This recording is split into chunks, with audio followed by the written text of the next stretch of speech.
સુરતમાં રાજ્ય ગૃહમંત્રી હર્ષ સંઘવીના હસ્તે વ્યાજખોરોએ પચાવી પાડેલી મિલકતો મૂળ પીડિતોને પરત કરવામાં આવી હતી।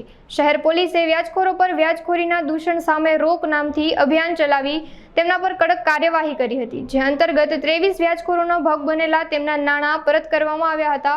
તેમજ શહેરના જુદા જુદા પોલીસ મથકોમાં નોંધાયેલ વ્યાજખોરોની ફરિયાદ સામે પરિવારને છુટકારો આપવામાં આવ્યો હતો।